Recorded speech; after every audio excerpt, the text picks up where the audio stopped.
Esiet sveicināti raidījumā Process. Studijā Zana Zemniece. Madara Puķa. Mūsu šīs dienas tēma ir jaunatnes līdzdalība politikā. Līdzdalība ir process, kurā jauniešiem ir iespēja piedalīties savu būtisku jautājumu izlemšanā. Kādas ir šī brīža tendences līdzdalības procesos? Kāda ir jauniešu loma mūsdienu sabiedrībā? Un kas ir burvju recepti jauniešu līdzdalības palielināšanai? Šie ir jautājumi, uz kuriem šīs dienas diskusijā centīsimies rast atbildi. Tāpēc uz sarunu šodien esam aicinājuši Mārtiņu Šteinu un Jāni Plaudu. Sveiki, puiši! Sveiki! Jānis Plaudis ir Papardes Zieda ilgadējs biedrs, aktīvists un pēc profesijas programmētājs. Mārtiņš Šteins studē Latvijas Universitātes juridiskajā fakultātē, kā arī darbojās vairākās nevalstiskajās organizācijās. Lūdzu, dažos vārdos varbūt papildiniet šo.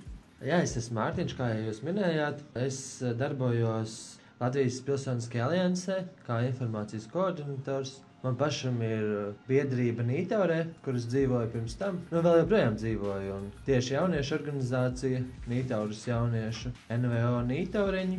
Tāpat es darbojos Rīgas Latviešu biedrībā un arī kā aktīvists sabiedrībā par atklātību Dēlnu. Piedalos arī pašlaik 2 projektos. Viens ir jauniešu saima, tagad būs 27. aprīlī, un otrs ir jaunatnes līderu koalīcijas interešu aizstāvības programma. Vesels saraksts tev, Jāni. Mans vārds Jānis, jau teica. Es esmu Papardes Zieda biedrs, vienauģis izglītotājs, ja kas. Tagad jau vairs tā kā nodarbības vairs nevadu, tomēr aizgāju tālāk dzīvē, vairs nav tik daudz laika. Protams, man tas ļoti, ļoti patika, bet joprojām esmu Papardes Zieda biedrs. Jā, un esmu programmētājs. Ko lai pastāst par to? Programmēju. Ar to laikam pietiks ar to iepazīstināšanu. Mēs šodien gribētu padiskutēt par to, kāda ir jauniešu loma mūsdienu sabiedrībā. Vai tāda vispār ir? Kā jums šķiet? Loma noteikti ir būtiska. Viens jau ir, normatīvu aktu puses, piemēram, ir jaunatnes likums, ir jauniešu, jauniešu organizācijas, pietiekoši daudz, un es domāju, tieši tas jaunatnes vārds daudz, kur ir ļoti svarīgs. Piemēram, tagad mūsu tajā aktuālajā projektā ir jaunatnes politikas stratēģijas izveide, kas īstenībā ir tāds būtisks dokuments, kurš būtu obligāts katrā pašvaldībā Latvijā, bet tieši domāt par jauniešu aktivitātēm, par jauniešu iesaistīšanu, bet tās pašvaldības jau lielākā daļa pašvaldības tiešām par jauniešiem ir aizmirsušas. Bet tas dokuments paliek dokuments, vajag jau arī kaut kādas darbības, lai viņi ieviesu dzīvē. Nē, uz tā dokumenta pamata ir darbības, ir finansējums jauniešiem un vispārējais. Ja tas tā, visa pamatā jau ir dokumenti, man tā liekas. Jāni? Kā jau teica, ir jaunas likums. Tas ir panākts, un tagad mums ir nodefinēts, kas ir jaunieši, kas ir nevalstiskās organizācijas, jauniešu organizācijas, un tāpēc arī mēs varam bīdīties tālāk.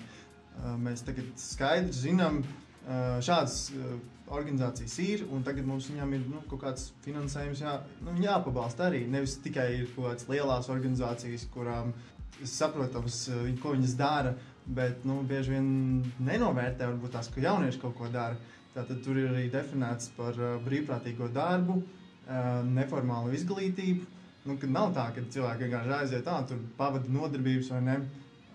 Piemēram, mums ir Papardes Ziedā tā, ka mēs vadam nodarbības jauniešiem skolās.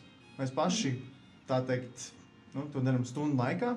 Tātad mums jāatprasās no skolas pašiem un jāiet uz citu skolu vadīt nodarbību. Sanāk tā, ka skolotājiem mierīgi var pateikt, tu 8 stundas, vai ne? Bet īstenībā tā nav. Es daru kaut kādu darbu. Jā, sabiedrībai ir vērtīgu. Vērtīgu darbu, un ne tikai tas ir, skolotāji varētu pateikt, bet tu tādējādi neko neiemācies, vai ne? Tu tagad aizvien no tās stundas, bet to vielu tu neiemācīsies, un it kā tas ir tā kā nevērtīgi, bet īstenībā tu aizies uz nodarbību, tu satiecies ar cilvēkiem, ne? Tu iemācies kaut ko, esot tajā procesā. Piemēram, es iemācījos daudz labāk komunicēt. Jā, tas noteikti ir iegūms. Tas ir jūtams. Ir svarīgi, ka šāds nodefinēts, mēs varam valstiskā līmenī pateikt, lūk, ir vērtīgs darbs, un tas ir atzīts darbs, un tālāk jau mēs varam runāt par to, vai tiešām attaisnot šādas stundu kavējumus, protams, mājās izdarot tos darbus, kad bija skolā jāizdara. Tu jau pieminēji, ka tas ir vērtīgs darbs. Kā varbūt ir ar gandarījumu? Es esmu novadījis vairāk nekā 100 nodarbības, un es varu teikt, ka katra nodarbība man ir gandarījums. Tas nav tikai tas, kad ir pāris simtam, vai ne? es tik jūtos liels. Bet tiešām, tad, kad tu aizēji skolā, pārnājies uz skolēniem un mazliet, teiksim, pamaini viņu uztveri, un tu jūti, ka no viņiem, ka viņi saprot, tad pēc tam ir gandarījums par to, ka, tiešām ļoti liela iespējama, ka tie cilvēki, piemēram, neieberzīsies un nekļūs ātri par jauniem vecākiem, ne? Bet domās uz priekšu. Un bieži vien, teiksim, labi, pilsētā, varbūt tās daudzi tur ir informēti, bet tad, kad mēs aizbraucam uz kādu attālāku vietu, tur tomēr cilvēki varbūt tās, vienkārši viņu vide tāda balstīta varbūt tās uz pieņēmumiem, varbūt viņi ļoti neinteresējās par tādām lietām, bet tad, kad viņi uzzina kaut ko tā vairāk, tad, ir redzams, ka tiešām cilvēkam tu esi aizsniedzis to cilvēku, tu esi, tā teikt, izmainījis viņu dzīvi.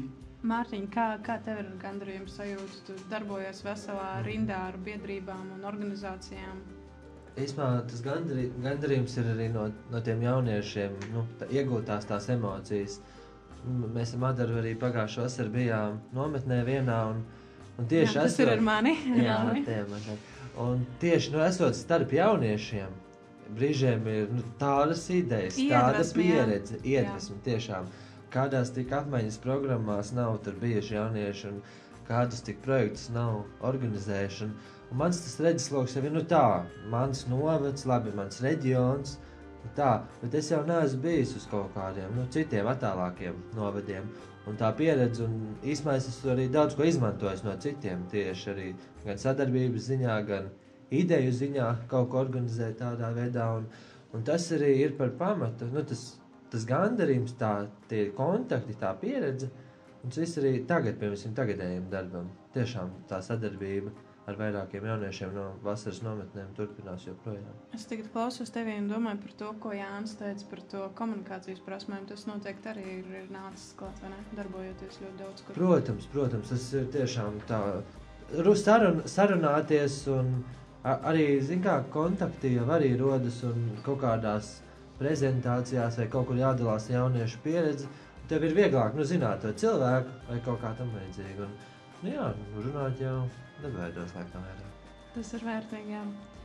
Vēl es tālāk gribētu jums paprasīt vienu tādu, es nezinu, vai to varētu nosaukt par provokatīvu jautājumu, bet kā jums šķiet, jaunieši var būt sabiedrības virzītājs spēks? Mūsu sabiedrības? Viennozīmīgi jā. Tāpēc, ka tomēr, tā teikt, izklausīsies banāli, jaunieši ir mūsu nākotne, vai ne? Tad droši var skatīties arī uz Mārtiņu, viņš visu laiku mēģina tā. Nē, es vienkārši domāju no tāda viedokļa. Un tagad jau ir tas populārs tas teikums, ka jaunieši ir ne tikai nākotne, bet jau tagadne. Un runājot arī no tā, ka sabiedrība noveco tieši tas jauniešu aktivitāti, un jaunieši visur jāiesaista, un vēlēšanas no 16 gadiem, piemēram, par to līdzdalību politikā, visi šitie tiek diskutēts un ievirzīts aktīvajā, tieši tajā sarunā un kontekstā. Es domāju, ka tas jauniešu viedoklis, viņu grib uzzināt visi, jo reāli jau par jauniešiem, runāt bez jauniešiem, man liekas, ir absurds. Jā, tas ir ļoti labi. Es domāju tādā ziņā, ka jaunieši tomēr ir domājoši. Ja? Es kaut kā, labi, manā sabiedrībā, es teikšu tā, aktīvo cilvēku sabiedrībā, tie, kuri kaut kur darbojās kaut kādās organizācijās vai vienalga, pat mazākā lieta, ja tu seko TV-netā vai tur DNLV vai citur, ja? Kaut kādos portālos skaties ziņas un seko līdz, tad jau tu esi, tā teikt... Pilsoniski aktīvs, jā. Jā, pilsoniski aktīvs, tur nav obligāti jābūt tur. Tu mierīgi var atrast, piemēram, kaut kur kādu likumu, kāds politiķis izdomā kaut kādu jaunu likumu, un mierīgi viņam aizsūtīt vēstuli ar komentāriem, tādējādi tu tomēr kaut ko ietekmēs, kaut vai izglītības ministrs Ķīlis, ja? Viņš, piemēram, tvīto, viņš uzdod jautājumus Twitterī, un cilvēki viņam atbild. Tas ir tik vienkārši, tu vienkārši uzraksti viņam Twitterī, un viņš uzzina sabiedrības viedokli. Tā komunikācija tiešām es piekrītu Jānim. Es piekrītu Jānim, jo tā komunikācija un jaunieši ir internetā, un viņi ir visur. Tiešām visur jaunieši. Jā, jaunieši ir visur. Un ir jau arī no jauniešiem nāk tiešām labas idejas. Reizēm tiešām jaunieši spēja arī izsist vai izvirzīt no citas skatu punktu kaut kādas idejas. Tā liekas. Un kā tieši varētu kļūt par to sabiedrības virzītāju spēku? Mēs domājam par to, ka ir sabiedrībā varbūt tāds stereotips, ka uzņēmējiem ir jābūt tādam vecākam un nobriedušam, vai arī baņķierim vai kaut kā tā. Izceļot varbūt kaut kādus labos piemērus, kas ir no jauniešu vidus. Piemēram, tie, kas jau ir jaunieši, varbūt ne jauniešu vecumā, es tagad nepateikšu, vai ir politikā, bet zinu, ka Saeimā vairākiem deputātiem tieši jaunieši ir palīgi. Tādi tikko pabeiguši skolu, jo jaunietis jau, jaunietis arī nevar runāt kaut kā tieši tāpat par to no 18 līdz pāri 20 un zemāk. Tās tomēr ir kaut kā savādāk. Protams, viss kā kopums, viņi ir daudz aktīvāki, viņi jau ir aktīvi sabiedrībā. Tas ir tāda aktīvā masa, kuras viedokli īstenībā jau daudz tās programmas, kas domāts jauniešiem. Kā jums šķiet, vai šī brīža politiskā elite un vispār valsts aparāts ir tāds pretīmnākošs jauniešiem? Nepārāk. Es nevaru piekrist. Vai tiek veicināta tā līdzdalība, jo, piemēram, jūs jau tomēr paši iesaistījāties, jūs neviens tā kā neaicināja, nevilka iekšā šeit biedrībās. Tā bija jūsu paša iniciatīva, iespējams, kaut kāds fonds ir audzināšana, vēl kaut kas cits, bet... Es nevaru teikt, piekrist tam, ka galīgi neklausās, piemēram, no Saeimas puses, vai no deputāta vai no ierēģa puses, bet, ja jaunieši izrāda pastiprinātu vēlmi nevienu reizi, bet regulāri, tad viņi panāk arī vairākas idejas. Jā, bet tu minēji arī par tām pašvaldībām, ka tomēr ļoti daudzām nav tas sakārtots. Tāpēc, ka arī pasīvi jaunieši pašvaldībās, kas negrib, nevis negrib varbūt, bet nav varbūt ieinteresēti, viņi varbūt no kaut kā baidās. Un es ir jau arī satikti daudz jauniešu, kas tiešām par daudzām lietām pirmo reizi dzird vispār. Par kaut kādiem likumu, kas ir jaunatnē vai jebko. Jau šķiet, ka ja par to sāk interesēties, tad jau tas tā kā aiziet. Kā Jānis teica par to TVNetu, par likumiem, un tu tā kā sāc vienu lietu, un tev aizvien vairāk tā bilde paliek skaidra. Tā ir, jā, bet ne visi jaunieši skatās ziņas un interesējas tas tā. Bet līdzīgi, es domāju, šeit varētu analoģija tāda, līdzīgi kā Matriksā, tad ir pēkšņi jāpamostās un jāsaprot, ka tu esi tas, kas kontrolē tevi, pats sevi, nevis tu, kad apkārtēji kontrolē. Vienkārši valdība, jā, tur pašvaldības visi, viņi jau netaisa tāds aptāvis, tagad lūdzu pasakiet mums, kā to un to darīt. Viņi tā teikt ir ievēlēti to domāt mūsu vietā. Bet īstenībā, mums jau ir republika, ja? Cilvēku vara. Mēs jau paši izdomājam, ko mums vajag, kā mums vajag. Un, protams, šeit ir priekšā valdība, ja? Bet mēs ejam pie viņiem. Mēs viņiem pasakam, lūk, mēs gribam šo un to izdarīt. Tagad apsveriet domu, vai tas ir vērtīgi visai sabiedrībai vai nav, vai ne? Jā, es piekrītu, tā jau ir mums pašiem jādara. Piemēram, man gribās kaut ko ieviest, man gribās kaut ko mainīt. Es uzrakstu vēstuli, teiksim, satiksmes ministram par to, ka redz, tur tāds un tāds ceļu satiksmes noteikums galīgi garām. Es uzrakstu vēstuli. Cerot, ka man atbildēs, protams, bet tomēr es to varu darīt, un jebkurš to var darīt. Ir e-pasti pieejami, lūdzu, sūtam visi. Es varu pateikties, tagad manā novadā ir tā, ka tagad aktīvi pašvaldības Latvijas organizē tieši nākotnes darbības stratēģijas izveidi. Un tieši tur vairāk sadaļas ir jauniešiem un tieši nevalstiskajām organizācijām. Un mūsu biedrība tieši aicinās jauniešus, lai viņi brauc un diskutē par kaut kādām lietām. Un mēs arī paši izstrādājām vairākus priekšlikumus, kurus iesniegsim. Un tas jau ir tas mērķis iesaistīt viņus un lai viņi paši par tām lietām, kas viņiem tiek plānotas, diskutē, vai tas ir vajadzīgs vai kaut kas cits ir jāliek klāt. Tā nākotnes ziņā, jo laukos jau jaunieši aizbrauc. Tas ir fakts. Bet lielā daļā tas ir tāpēc, ka nekas nenotiek. Līdzekļi tiek novirzīti arī daudzām citām lietām. Bet es nevaru piekrist tam, ka jaunieši negrib laukos. Es tev gribēju tev oponēt, bet Zāna gribēja jautāt jautājumu, tāpēc es patelpīšu savu jautājumu. Jā, es gribēju vairāk pajautāt, cik liela nozīme ir sabiedrībai, kādā apgrozēs, kas tev ir apkārt. Noteikti būtiska nozīme tādā ziņā, ka tev ir kaut kāds, kur pajautāt padomu kaut kādu, jo tu nevari visu zināt. Es neesmu, man nav nekāds grāds vēl kabatā, vai es tur nav pieredze gadu, un es varu, man ir kontakti no tiem pašiem jauniešu pasākumiem, un ne tikai jauniešu, arī biedrību. Un vienkārši, tagad kaut kāds jautājums, tu nesaproti, viņa būtību vai vispār nesaproti, kā funkcionē. Un reāli tu vari pajautāt cilvēkiem, kas jau ilglaicīgi darbojās pie manis. Tas, ko laikam Zana domāju, to jautājumu drīzāk ir par to, kā jūs sākāt savu tādu pilsonisko līdzdalību, vai tur bija tas fons, kas jums bija, kas apstākļi ģimene vai aktīva ģimene vai... Tātad vai tu dzīvo rajonā vai arī tu mācies pirmajā ģimnāzijā, ja? Negluži.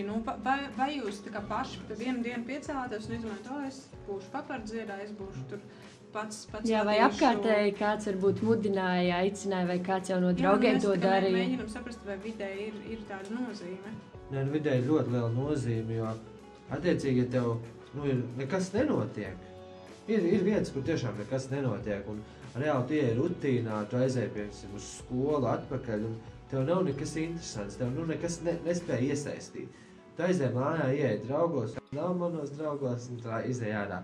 Bet ja reāli tu redzi kaut kas, mans mērķis bija, kad man sakot, es biju aktīvs vidusskolas skolēnu padomē, un tad es domāju, ka es gribu arī pēc vidusskolas tur kaut ko darīt. Un es nodibināju biedrību, jo es redzēju, ka tā ir laba forma organizācijai, un es nodibināju. Un tieši bija arī doma biedri, jaunieši, ar kuriem es to darīju, jo jā, biedrībai tikai jaunieši. Tāda liela nozīme ir arī, lai apkārt būtu tādi cilvēki, kas iesaistītos. Jā, noteikti vajadzīgs. Viens nav cienītājs. Kā tu iesaisties? Es varu savukārt oponēt. Es uzskatu, jo man pašam ir šāda gājis, kad nav obligāti jābūt apkārt visiem aktīviem, tikai tad tu, teiksim, tiec ieinteresēts. Kā tas notika man? 2004. gada rudenī es mācījos vidusskolā, es ieraudzīju pie sienas vienkārši tādu lapiņu, tādu necilu lapiņu, kurā bija uzrakstīts, aicinu uz papardziedu atvērto durvdienu. Ko? Es arī aizgāju. Un tā man iepatikās tā doma, kad jaunieši izglīto jaunieši par šīm tēmām, nevis, teiksim, veselības mācības skolotāji, kur varbūt arī gados, ja?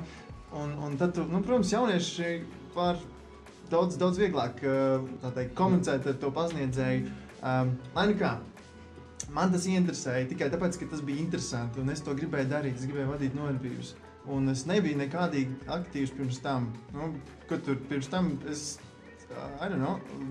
staigāju, bazājos apkārt ar draugiem, bet, redz kā sanāca. Un es nedomāju, ka jābūt kaut kādai apkārtējai sabiedrībai, kaut kādai speciālai, kur visi ir aktīvi, un tāpēc jūties kaut kā, tev arī tas jādara. Protams, tas var būt motivējoši, bet nav obligāti, jo, piemēram, kaut vai tas, ka, piemēram, kāpēc pieaugšie varbūt tās bieži vien nav aktīvi, un kāpēc pensionāri ir, kāpēc jaunieši ir, tāpēc, ka viņiem ir laiks, ja? Līdz ko tu strādā, tev vairs nav laika kaut kur interesēties, tāpēc es nedomāju, tas ir atkarīgs no sabiedrības. Tas ir vairāk atkarīgs no tā, cik tev ir laiks un vispār cik tu atvēl tam laiku. Tikpat labi kāds var arī kāds pieaugšais, kurš ir nenormāli aizņemts darbā, bet viņš aiziet mājās, izlasa TVNet vai kaut ko tam līdzīgi, riktīgi sadusmojās un uzrakst kaut komentāru. Ok, bet nezinu, kā ar tiem komentāriem, viņi aiziet tur tālāk valdībā un tā, bet uz e-pastiem, ja sūtīt, tad jau kaut kas notika. Tur ir jānovirza enerģijas pareizajām vietām. Un nedaudz varbūt atgriežoties, tu pieminēji laiku. Kā jums, piemēram, ir ar to brīvo, vispār ar laiku, kā jūs tam visam ziedojam un enerģiju? Varbūt jums ir kādi ieteikumi mūsu klausītājiem, kā palikt pilsoniski aktīviem un rast enerģiju, jo Mārtiņa iespaidīgais organizāciju saraksts un arī to es ļoti daudz darbojies savu laiku par brīvu veltījis citiem jauniešiem, un tas ir tā diezgan iespaidīgi. Tas bija skolas laikā, ja tev stundas ir līdz kādiem, 3, tad tev ir pārējais laiks, kur tu vari, staigāt ar draugiem vai kaut ko citu darīt, spēlēt kompu vai skatīties televizoru, ja? Tik daudz ko var izdarīt, bet tu vari arī kaut ko citu darīt. Es domāju, tas daudz maz ir kaislība, aizrautība, no tām lietām atkarīgs. Ja tev kaut kas nenormāli interesē, tu tam veltīsi laiku, tu tur veltīsi visu vakaru, ja tev kaut kas patīk. Es nezinu, daži tur ķīlē savus divriteņus mašīnas, vai ne? Tur kaut kāda automašīna tur var aizņemt gadu, vai ne? Ķīlē, tas ir hobijs. Man tas bija hobijs tiešām. Rakstīt mums, nodarbības tu vadīji stundu laikā, teiksim, bet tas nebija vienīgais, ko es darīju ziedā. Un to es darīju, protams, ārpus skolas. Vienkārši man bija brīvais laiks, es to veltīju tam. Un, starp citu, programmēt es iemācījos tieši tādēļ, ka es gribēju uztaisīt papardzied jauniešu grupai mājaslapu. Un tā es arī vasaras vidū sāku. Un pēc tam, pa vakariem visu laiku kaut ko tur pārveidoju, faktiski visu laiku pārveidojot, es izaugu līdz tādam profesionālam, kāds esmu tagad, jā. Mārtiņ, tev kaut kas piebilstams, varbūt par enerģiju, ka mums esi aktīvs. To laiku vairāk, ja tad, vārds sakot, ja tu to tiešām gribi, tad tu to atradīsi tam laiku. Tā vienkārši pareizi, jā, es piekrītu tam. Un arī, man tas ir, tagad jau iznāk tā, ja tu esi kaut ko gribi vairāk izdarīt vai būt vairākās vietās, tu līdz ar to sāc plānot un man ļoti tāda kalendāra sistēma ļoti patīk pierakstīt kaut kādas lietas, jo ir jau arī prioritātes. Tagad tiešām ir tās lietas, ja tu esi aktīvs, tad tev ir piedāvājumi, un ja tu meklē, tad reāli tu vari atrast ļoti daudz iespējas, kā pavadīt savu brīvo laiku, kā aizbraukt kaut kādos apmaiņu braucienos vai konferences apmeklēt vai piedalīties. Vārds sakot, iespējas tiešām ir daudz, tad vienkārši jāatrod interesi. Ja tev ir interese, tad ir jāatrod laiks. Ja tev ir laiks, tad iespējas būs. Ir laiks aiziet uz kino. Ir laiks, es ietu. Vai jāpierakst nedēļas? Nē, tā. Tik aizņemts viņš vēl nav, jā? Tik vēl nav, jā, bet ir pašas lietas. Privātā dzīve ir. Negluži privātā, vienkārši ar draugiem jau arī ir jābūt laiks, un tas jau būtis. Arī nevar visu laiku ar viņam lasīt lekcijas Tieši tā. Cik organizācijas tu esi? 4 es redzi, tas ir baigi daudz. Tas Es ir zinu daudz, cilvēkus, kas tiešām. arī pilna laika klātienē studēju. Tas nav viegli. Vispār aiziet tik daudz laika. Tas tiešām paņem ļoti daudz laika, ja tu gribi to izdarīt kvalitatīvi. Jo, ja tu gribi, mans mērķis nav savākt daudz, un ka beigās nevar pavilkt. Katrā vietā, to darbu vajag izdarīt kvalitatīvi. Nevar izdarīt visu. Nevar izdarīt pareizi, nevar, bet mēģināt. Mūsu rādījumam lēnām ejot uz izskaņu, man vēl viens tāds lielais rādījuma jautājums ir par to, kā jums šķiet, vai politiskās elites spēkos būtu kaut kā veicināt jauniešu līdzdalību, gan kā jau mēs runājam par to stratēģiju, bet vai vēl kaut kā citādāk. Es no tādas viedokļa, tagad aktuāli ir tādas apspriedes par to brīvprātīgo. Vēl gribēju piebilst, vai arī, tā kā Jānis, piemēram, saka, ka viņš pats ir ieraudzījis to lapiņu un izdomājis, bet, kā līdz tam nonāk tiem, kas nav aktīvi un tiem, kas, varbūt, vakaros sēž draugos, Facebookā, skatās televizoru, neko nedara un viņam šķiet, ka tas ir baigi okei. Tagad Nodarbinātības valsts aģentūrai viena laba programma tieši jauniešiem, ka viņi var, vairākās organizācijās, firmās, diezgan daudzās vietās, tieši jaunieši nodarbināt par kaut kādu konkrētu summu. Tas nav vienkārši tā pieredzes apmaiņai. Un tas, man liekas, ir tāds stimuls, ka kaut kāds stipendiju iespēja jauniešiem brīvajā laikā vai arī no mācībām, no studijām brīvajā laikā apgūt kaut kādu vai iet praksē, par kaut kādu simbolisku naudas summu vai stipendiju, apgūt kaut kādas zināšanas vai izdarīt kaut kādu lietu, piemēram, tur uztaisīt mājaslapu vai kaut kā tam līdzīga. Tas nešķiet tā nedaudz nepareizi, ka, piemēram, jūs sākāt darboties brīvu, altruistisku domu vadīti, bet te mēs, piemēram, valsts piedāvā samaksāt, lai iegūtu cilvēkus. Tā nav tāda samaksa, kas tev, tā ir vienkārši tāda motivācija drīzāk, nevis kā, tas nav kaut kā tev algu tagad nemaksās no tāda viedokļa. Es domāju, tas ir kā piemērs. Brīvprātīgais darbs, protams, ir labi. Bet... jā, tas ir tāds slidens jautājums. Ja cilvēks, kuram tā lieta tiešām ļoti, ļoti interesē un viņš to dara, kāpēc lai nedabūtu kaut kādu papildus finansējumu, ja? Teiksim, paēst gribās, ja? Labi, Jāni, pagaid, vai es pārtraukšu, jums rādījums iet uz beigām, es pie jautājumu atpakaļ. Par to, kas būtu veicinošais faktors jauniešu līdzdalībā. Ja mēs ar Zani gribam no jums uzzināt, kam vajadzētu būt tam aspektam, kā aktivizēt šos jauniešus, kas nav aktīvi? Es kaut kāds liecos domāt, ka valsts neko nevarēs izdarīt. Labi. Tāpēc, ka valsts nevada jaunieši. Jā. Bet es domāju, ka vairāk jāstrādā tieši varbūt uz skolu auditoriju, tur, kur ir jaunieši. Un tādā ziņā. Tādā ziņā, ka lekcijas vadīt, Bet ne lekcijas, bet kaut kādas, nezinu, kaut kāda interaktīvās. Interaktīvi, jā, varbūt arī tajā pašā internetā kaut kā uzrunāt. Jo man jau liekas, ka iesaistās, es to redzu pēc savas pieredzes, kaut kā lēnām jau redz, ka tās bezjēdzīgās darbības nerada tev nekādu pievienoto vērtību kā cilvēkam. Tu reāli tos jaunatnes gadus novelc bezjēdzīgās kaut kādās nevērtīgās nodarbēs, kas bieži tiešām ir. Un tas tev nedod nekādu vērtību dzīvē. Jaunieši saprot īstenībā. Jaunieši saprot, bet tādiem aktīviem puišiem kā jums, pateicoties, pamazām arī viss notiek. Es domāju, ja interesē, tad vienkārši atradīs cilvēki. Vienkārši, ko vajag visiem pateikt? Jūs varat daudz ko ietekmēt. Nekautrējieties. Tā ir mūsu valsts. Mēs katrs varam kaut ko izdarīt. Kaut vai savā mazajā pilsētā mēs kaut ko varam izdarīt.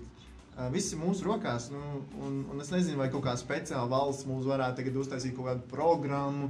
Atkal, es nezinu, cilvēki tur ziedot savu laiku, lai beidzot tā vietā, lai sakārtot ekonomiku, viņi tagad domās, kā mēs atrisināsim demogrāfiskās problēmas. Vēl arī nevajag sūtēties, ka ir slikti, ja tu neesi neko lietas labā darījis. Jā, tieši tā. Ja tu tiešām, ja tev ir ideja un tu gribi, kaut vai tev viņi nav 100% sakārtot vai formulēt, meklē vienkārši tā pašā pašvaldībā kādu cilvēku palīdzību vai apvieno kaut kādus jauniešus, bet tiešām jauniešiem ir spēks un jaunieši idejas uzklaus. Īstenībā uzklaus. Vienkārši tas, ka jaunieši nav izrādījuši interesi daudzās vietās. Es domāju, ka tas bija ļoti iedvesmojoši. Jā, un šīs pozitīvās nostāt arī tuvosimies raidījuma noslēgumam. Un šodien raidījumā ar mums diskutēja Jānis Valdis un Mārtiņš Šteini. Paldies jums, puiši, ka ieradāties. Un studijā bija Zana Zemniece un Mādara Puķa.